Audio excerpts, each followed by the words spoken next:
Hello, good afternoon. My name is Gilad Berenstein, and I'm thrilled to be with you today. I hope you've had a wonderful first day of the AI Summit and that you've enjoyed so many of the innovations and speakers we've heard from so far. I'm grateful to be with you, and it is my goal to try to bring some of these things together, to talk about where we are today in the AI's evolution within our industry, and of course to share a few of the things I'm paying attention to as we look into the next few years. As I like to remind myself and all of us as an industry, us in the travel and hospitality space were not always laggards when it came to technology adoption. We were actually innovators and early adopters for a very long time. Just think about the GDSs and the fact that global inventory systems live across the world over 50 years ago, which was something that was truly innovative. So I want to start by thanking all of you for being here for my talk and being here for the summit in general, and most importantly, for engaging with these critical topics. Together, we are the rising tide that will bring our beloved industry into the future. So thank you for being here today, and thank you for engaging with these important topics. Now, in my talk today, I want to do three simple things. First, I want to talk about what agentic AI really is and how we should be thinking about it as an industry, and where we are in the rollout of the great commoditization of AI across the travel and hospitality space. Next, I want to talk specifically about AI in travel and hospitality and a few of the things that I'm paying attention to in this space. And finally, I'll close out with a few thoughts and some piece of advice for navigating the great commoditization of AI that we're all living through. All right, let's begin by focusing on AI and the coming agentic era. Ever since 2017, I have written and said a lot about the great commoditization of AI that was coming and has now arrived. My point was simple. Gen AI was coming, it had and still has a lot of promise, but the key point is that the great commoditization was not about Gen AI, computer vision, or any other specific tool or capability, but at its core, the great commoditization of AI is a process of integrating AI into every element of our world, lives, businesses, and economy. We have seen a lot of change over the last 3 years. And trust me when I tell you, we're still in chapter 1 of this story. So today, I want to zoom in just a bit and focus on the very near term of Agentic Era and the maturation of AI as we reach the end of year 3 since the public launch of ChatGPT, which kicked off this whole AI race. And I'll conclude with a few lessons that I've recently learned about the Agentic Era of AI. First, to get us all on the same page, there are 3 categories of artificial intelligence that we need to remember and to think about distinctly. They are artificial intelligence, which includes Gen AI, computer vision, and lots of other tools and capabilities. And you can simply think of these as tools for people and businesses.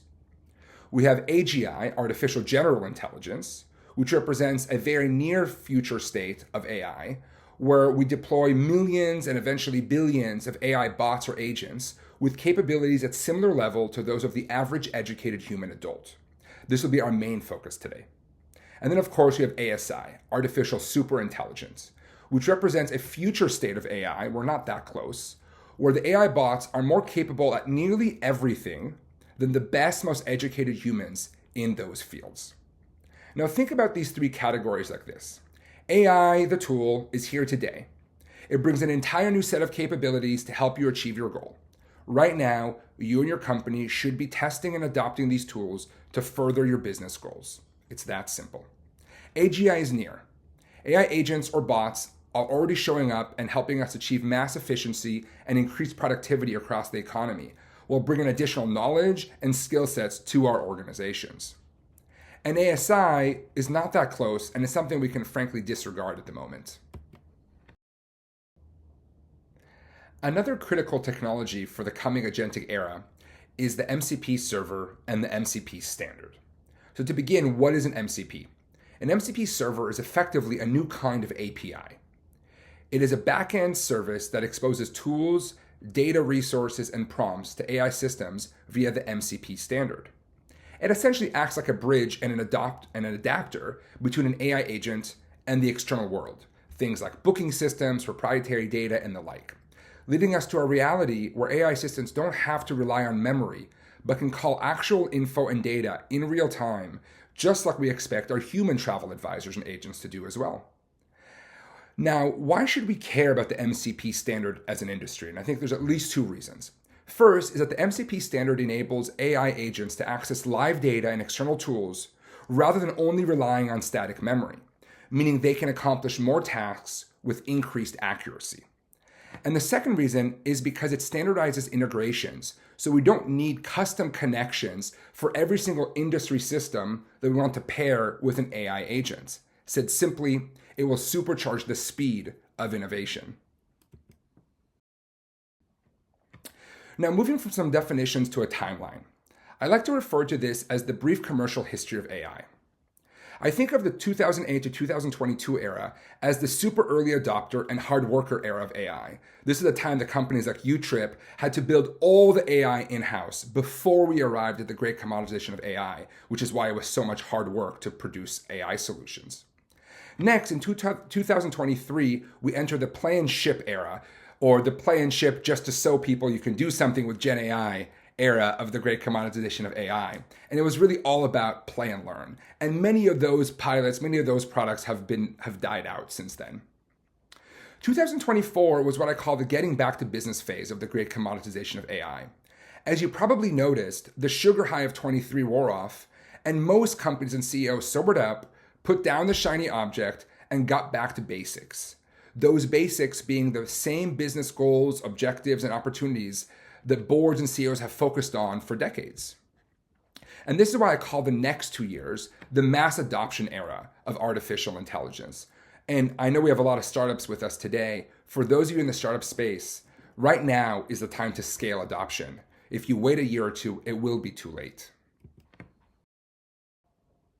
It's important to note that in this, the mass adoption phase of the great commoditization of AI, things are no longer happening just because they're novel or cool, even though, of course, I think AI is pretty cool, but because of real business incentives. And I'm sure most of you have seen this statistic by now that shows that nearly 80% of travelers want to use artificial intelligence in the trip planning process. Now, let us zoom in on Agentic AI itself. I want to begin by stating the obvious. For us to make meaningful progress as an industry, we need to be more precise and thoughtful than we were in the past. Terms like Agentic AI must actually mean something more than just buzz terms we throw around, but something of actual substance. Thus, we need to begin by identifying a lowest common denominator definition for Agentic AI. And it seems to me that the most basic element of this definition of Agentic AI is a system where multiple agents are working together to accomplish an overarching task or goal to qualify as an agentic system. Otherwise, the AI system is not agentic, but rather it is a machine learning or a Gen AI system, and there's nothing wrong with those systems. It's simply not an agentic AI system. So to begin, agentic systems must have multiple agents operating individually at once to qualify as agentic. Otherwise, it's just an algorithm, and algorithms are great. There are two competing visions for what the agentic era of AI will look like: the super assistant model and the AI swarm model. To cut to the chase, at this point, it seems very likely that the AI swarm will win. So first, what is an AI swarm? An AI swarm is a constellation of bots working together to accomplish one overarching task, bringing together multiple skill sets and knowledge bases to accomplish something that would be much harder for any single bot to do on its own. And we've already seen this with people. As we know, when you bring together diverse groups of people with unique sets of experiences and knowledge, we get superior results. So will be the case with artificial intelligence. Now, why I say swarm will win and why it's beneficial for our industry has three core reasons. First, the swarm has a much lower bar to entry and to getting started, meaning you can deploy whatever part of the swarm is working effectively today and begin to get value out of that without waiting to build the entire future vision, which would be required with one super agent. Second, they are cheaper to build and faster to iterate and improve. And third, they're inherently collaborative. Our industry is already inherently collaborative. We work together with companies from across the world to bring together trips and experiences for our travelers. This means that we can build on what we already do as an industry so effectively and to deploy AI swarms together, taking the best pieces from each of our partners and put them together into one swarm that can bring a lot of value to all of us. Looking at an example of a swarm, this is just one example of a travel concierge that could live on a person's phone or on a hotel website or as an assistant to a human travel advisor.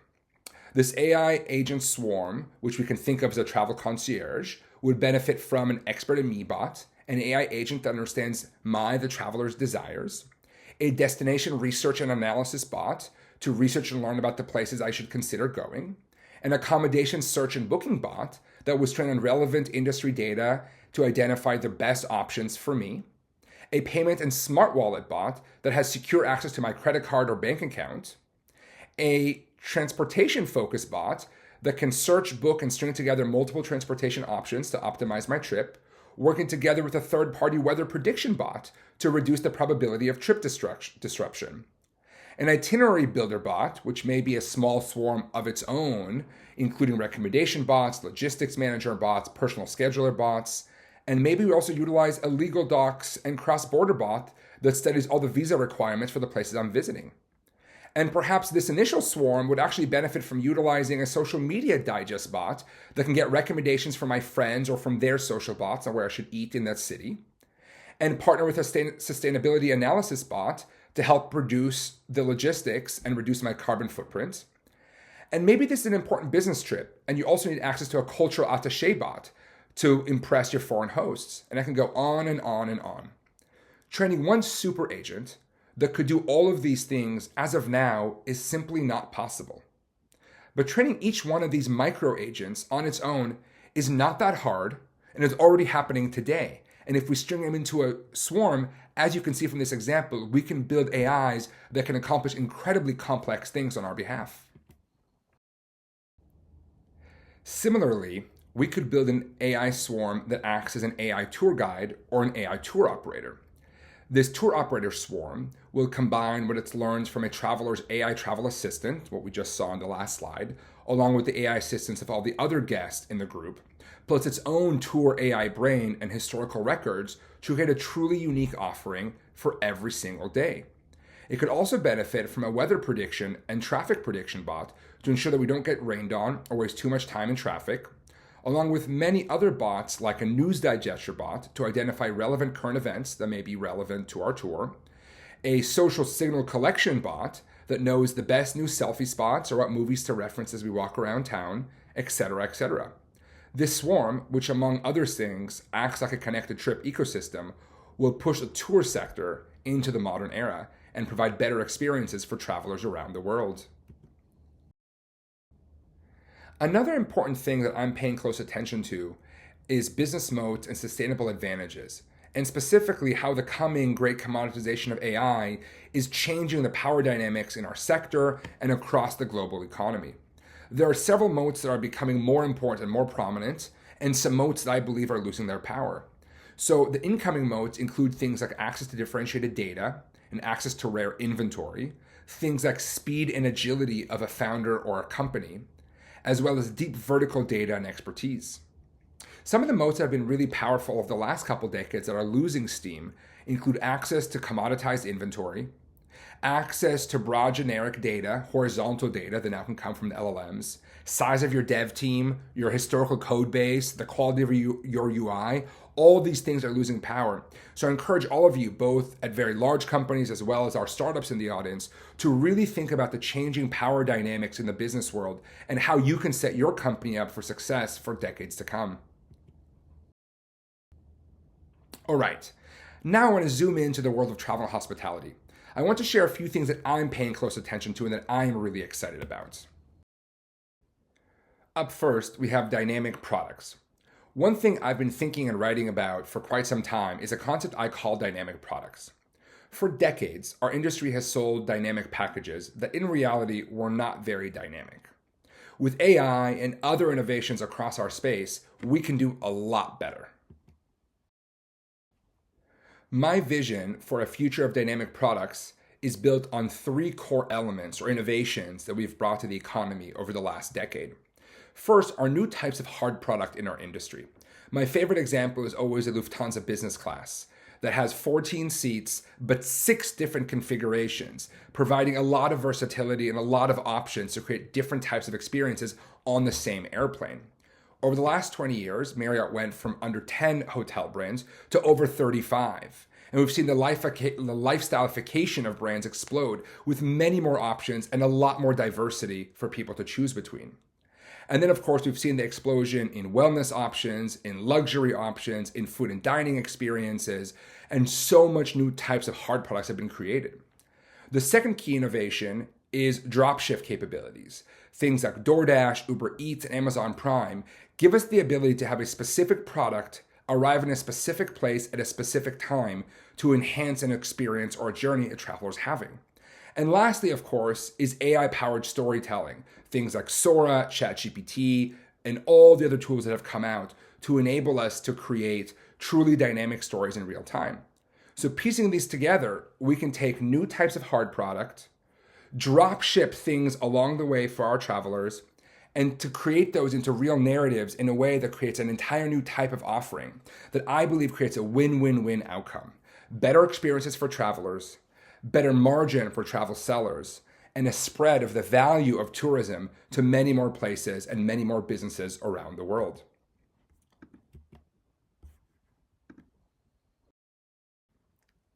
Remember, everything we sell in travel is a perceived value good. There's no hard value for your next trip to Italy. It's whatever you believe the value is based on where you are in your life and the offering being made available to you. And thus, we can use dynamic product capabilities to increase the value that we are providing our travelers, while at the same time increasing the margin and profitability for those of us providing the travel services, and increase that margin by significantly more than the increased hard cost of delivering a dynamic product. Let me give you a concrete example. I've got a daughter and she's really into princesses. So let's say we want to take a princess-inspired trip to Europe. If we had bought a trip put together dynamically, as I'm suggesting, the van would come pick us up here at the house, and it would start by having a MP4 video loaded on the TV about the type of princess experience we're going to have when we get there on the ground. And then we can fly in Lufthansa and have the right set of 4 seats selected for us, not just next to each other, but the new pod they have so family can sit together, eat together, and watch TV together. Once we get to Europe, we can have the right hotel selected for us from the huge proliferation in brands and offerings available through lodging. And when we get to the room, there could be princess toys waiting in the bed or princess toys waiting in the bathtub to enhance my daughter's experience. I think you see where I'm going. Every single element of the trip can be enhanced through selecting the right hard product, dropping things along the way to enhance the product, and wrapping that all in a narrative. And by doing so, we increase the value of the trip to me, and through that, increase the value of the trip to our industry. It's a really exciting future that I think is very near. And the dynamic future of our industry continues. We're talking about dynamic walk-in tours, attraction guides, products, prices, amenities, and bundles. This is the future I think we should all be very excited about. Next is sustainability. As an industry, most of us care deeply for sustainability. And even better, many of our travelers do too.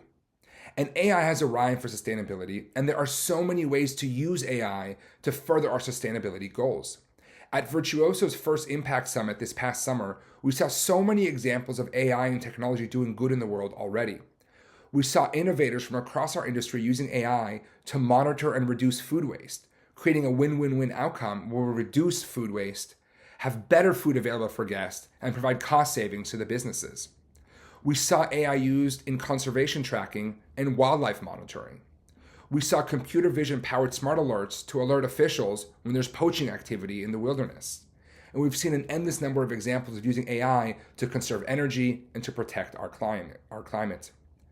And finally, one of my favorite ways to utilize AI in sustainability is through truly dynamic and personalized storytelling. Using AI, in this case, generative AI, we can tell new stories and create new ways of connecting at scale. I'll give just 2 quick examples. First, as we all know, sustainability is an effort of the head and the heart. And people absorb information in different ways. So using AI, we can begin to tell the story of the impacts, both negative and positive, our industry has on the environment. And by telling stories in personal ways, get more travelers on board with making sustainable choices for their next trip. Another example is over-tourism. The core reason over-tourism exists is because so many of us have the same dreams and stories in our minds going around the world. It's why we all dream of going to Venice for the beautiful sunset. But as I like to say, there are beautiful sunsets in many places around the world, as well as romance and delicious red wine and even canals. Using generative AI, we can tell news stories that create the same win-win-win outcome I keep referencing: better, more personalized trips for travelers, a reduced impact on the environment from over-tourism, and the spread of the benefit of economic activity to many more places around the world who are dying for those economic dollars and economic activity. Another key trend to watch is robotics, or as I say, robots are coming to a hotel near you and soon. As of today, humanoid robots are just for hype and for storytelling.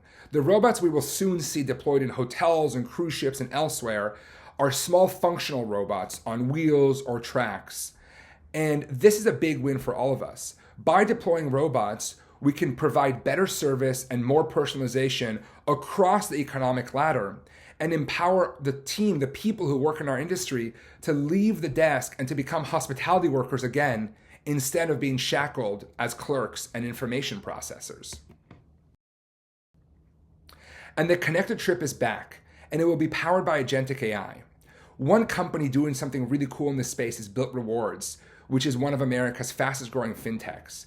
And they have showed us how you can use Agentic AI to essentially build a connected trip where AI agents are following the user around, collecting relevant information on the traveler, and sharing that information proactively with the next hotel, with the next restaurant, with the next provider of travel experiences. I got a bit pessimistic over the last few years about our ability to achieve the connected trip. And I'm happy to say I found my optimism again through Agentic's AI ability to follow us, to collect relevant data, and to share it with the right people at the right time to create magic experiences for the traveler. One more theme I'm paying close attention to is innovation in the places travelers book their trips. Supercharged by AI and often focused on what I call the homeless 9% of travelers in our industry, this entire new ecosystem of upstarts is launching in front of our very eyes. We're seeing the rise of micro and niche OTAs focusing on specific types of travelers or specific destinations, along with the rise of member-based travel clubs, building travel offerings around a trusted community or a trusted leader. And of course, the oldest of these three is the AI native travel agency that combines AI with human advisors to provide an elevated experience that brings the best of both worlds to consumer. This is another place we should pay attention to, because at the end of the day, these innovations are all pro-consumer and pro-traveler, which is what we're all hoping to use AI to benefit not just our industry, but the travelers who enjoy it every single day. Let's spend just 1 minute talking about the AI giants. One thing we all know, AI companies all love travel. Just read their white papers. And as of now, they seem to also really love aggregators. And look at how well represented our industry is. On the screen here at OpenAI's announcement a few weeks ago, we see OpenTable, Expedia, TripAdvisor, Uber, and so many other companies from our industry making up a majority of these first applications and integrations announced by OpenAI. There's a lot to learn here and a lot to unpack. But one thing I want to underline is that this is further proof of my point that our industry is the most aspirational and desired category by consumers around the world, which is why the horizontalization of travel that I've been writing about shows absolutely no sign of slowdown on the horizon. And this brings me to the great debate, or one of the great debates dominating our industry. A few weeks back, I was fortunate and honored to moderate what we called the Great Distribution Debate at the Arrival event in Washington, D.C. We had some amazing debaters on stage, and you can see a summary of their points in the QR code below. But for today, we are focused on the many ways AI is impacting our industry. And I want to highlight just a few of the key points made by these brilliant debaters. First, we had team No Middle, Just Magic. This was a direct and operator team. They had 3 key points about why they believe AI will benefit direct suppliers. First is that AI models require authentic and accurate data. And the operators themselves, the ones who own and operate the inventory, are the single best source of truth in our industry. The second point is that AI is changing consumer behaviors and habits. And this shift will likely break the stranglehold that SEO has had on our industry for the last 20 years. And third is the point that there's enormous economic incentive, up to 30% of their revenues for these direct operators to figure out new ways to do distribution, giving them a lot of money to experiment and to test with, and a lot of incentive to find a new way in this AR era.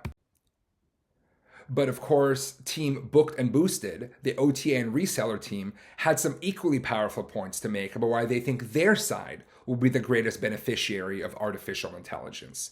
First, they talked about scale and discoverability. And this point makes a lot of sense. If you think of the large AI labs, do you think they prefer to integrate with thousands of hotels or tour operators individually? Or would they rather integrate with an OTA that can bring all of those things at once? Second, we heard a lot about the fact that the OTAs have historically been much better at adopting technology and at using it to scale their business further. And third, trust and customer service is really hard, and the OTA scale provides a lot of benefits to consumers and to the AI models when it comes to servicing consumers, to providing insurance and recourse when things don't work right. So this is a debate I'm paying close attention to, and I think we all should, as over the coming years, there'll be a lot more information about what the consumer chooses and who they ultimately award their dollars to.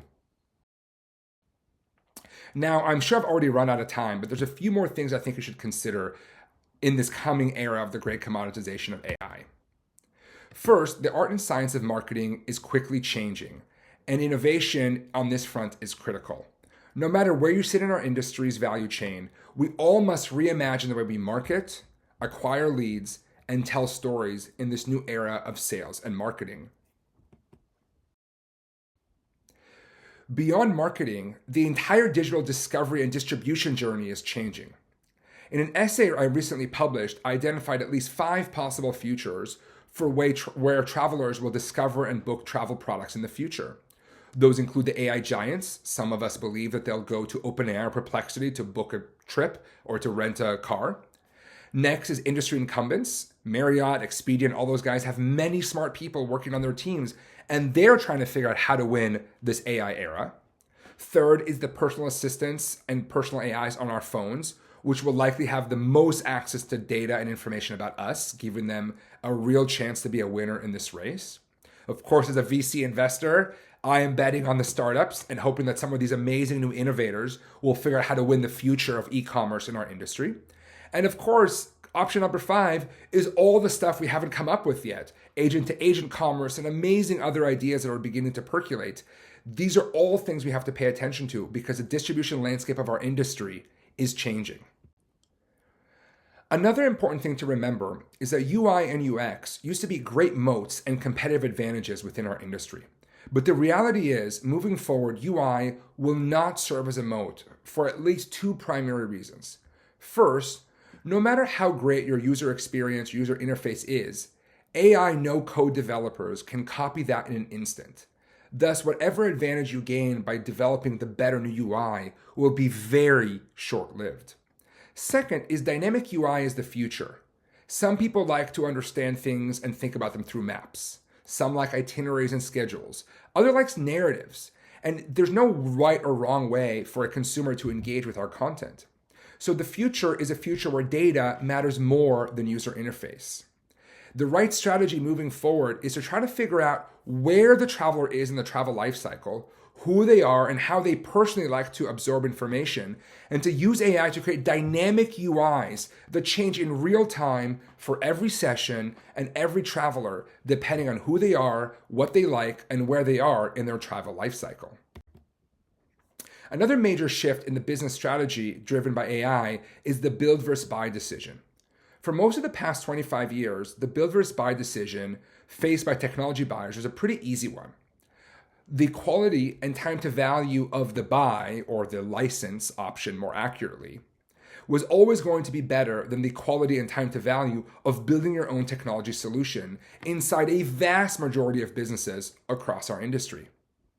Combine these together, horizontal platforms had a price, time to value, and data advantage, which is why horizontal outside providers won most of the technology races in our industry over the past decades. But in a world of AI-generated code and ubiquitous horizontal data, it seems to me that the scales may be shifting in the direction of the build. One more analogy to illustrate this. I like to talk about the build versus buy of a house paradigm. At the end of the day, we all prefer to build our own house, a dream house with all the features and needs and wants that we've always been dreaming about. But the reality is, we all know that building a house is typically more expensive, takes more time, and requires a lot more effort than just buying an existing house on the market. Well, if I could tell you that all three of these things were changing, if it wasn't going to be more expensive to build your house, it was not going to take any longer, it would not require any more effort, wouldn't we all build our next house? I've been asked a lot recently about the hype cycle we're in, and my answer is always the same. Artificial intelligence is not overhyped. Frankly, it may actually be underhyped in the long term. However, there are an endless number of AI companies, startups, and tools that are way overhyped and probably overvalued. And thus, my advice to founders is simple. In a market of endless hype, it is not the product demo or the pitch that will resonate most, but rather credible signs of actual ROI creation for your clients that matter. So my advice, create an entire library of case studies, measure critically, and help your prospective clients see the specific ROI that they will receive, rather than using hyperbole and talking about the quality of your product or the advancement of your AI. It is the ROI metric that matter most in a market that is full of hype. Now, when it comes to AI, people are the hardest part. We've heard leaders from across the economy making these points. There's three pieces of advice that I have for leaders that are trying to push AI adoption within their businesses. First is focus on culture of innovation. Hold out early adopters as heroes in your company meetings or emails. Let the rest of the team know that this is the type of behavior we're looking for here. People are willing to test and to iterate and to be early adopters of this technology. And ensure that your incentive structure does not create more incentive to not test with AI by punishing people more than we reward them for taking a risk. Next, top-down directives and requirements are often necessary. The reality is most people do not want to change the way they work without being incentivized or forced to by management. Don't wait for them to adopt AI. Help them and maybe even force them to do it faster. And of course, lastly, we all have to keep our AI tools open all day. AI is not something that you should be doing for 30 minutes at the beginning or the end of your day, but something you should be slowly integrating into every aspect of your life and your work. Lastly, I've talked about these mental models a lot over the last year, and I still think that they're really relevant. But the one I want to highlight today and to finish with is the point that in the world of omnipresent AI, a human connection is the best differentiator. So as you adopt AI and as we deploy it across our industry and across the world, we should continue to ask ourselves, where does the human connection make the biggest difference? And where can we use that to supercharge our business prospects with our clients into the future? Remember, never stop testing, learning, iterating, and collaborating. This is how we push our industry into the future. The winners of the last historical epoch, the mobile revolution, were not the first companies to launch mobile apps, but the ones who committed to a decade of test and learn. And that will be the truth again here with artificial intelligence. So thank you for engaging with these important topics, and thank you for being with us all day today. Together, let's leapfrog for the sake of our industry and to benefit travelers around the world. Thank you.